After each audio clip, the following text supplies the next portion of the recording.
Pertama itu kan penginjilan tanah Papua kan sangat berat ya, lebih banyak kuburan Sendeling daripada orang Papua yang dipercaya. Nah, kemudian juga Moshe dia kan juga meninggal, dia kerja keras juga, dan juga Bing yang kerja keras di Pulau Ron, dia hasilnya sangat sedikit. Tapi kemudian ketika Ayam Seba pada akhir tahun 1907, awal tahun 1908, Ayam Seba dapat mimpi di mana dia tangga ke surga, terus dia tertutup surga bagi dia. Tapi dia juga lihat Yesus, bahwa kalau dia terima Yesus dia masuk surga.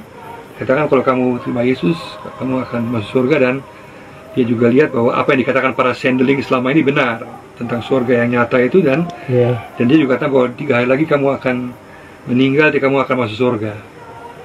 Sehingga pada saat dia bangun dari mimpinya, dia ceritakan sama semua orang-orang bahwa surga itu nyata.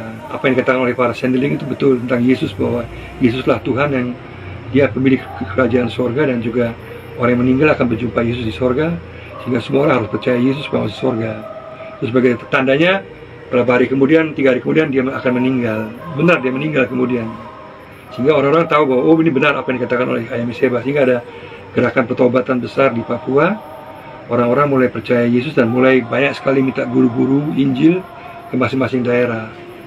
Sehingga ada gerakan Injil yang luar biasa dari gerak mimpinya Ayam Seba ini. Sehingga kalau kita lihat secara sejarah itu, Kairos pertama itu, waktu Tuhan pertama itu datangnya Otto dan Geisler ke Papua 1855. Tapi Kairos yang kedua, waktu Tuhan yang kedua itu Vitus Caviar 1897. Dia sebagai orang yang lulusan sekolah seminari Depok, dia sekolah di teologia, tapi dia langsung jadi misionaris, jadi penginjil ke Arfak.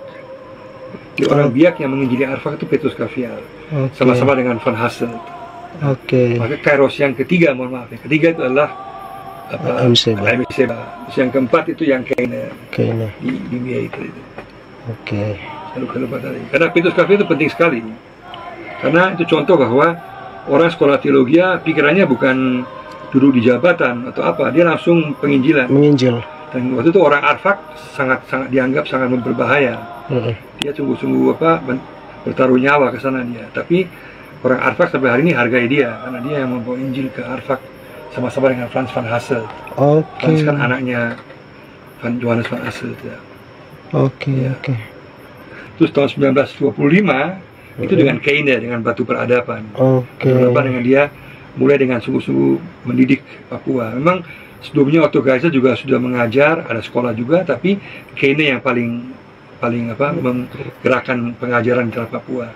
I.S. Keine tahun 1925 dia mulai dengan di Miei, mulai dengan sekolah peradaban di Miei. Karena ada Batu Peradaban, dikatakan bahwa akan tiba waktunya orang Papua akan memimpin sendiri bangsanya. Nubuatan di Batu. Sabdanya Keine ya, nubuatannya. Ya, itu. Terima kasih Pak Pendeta.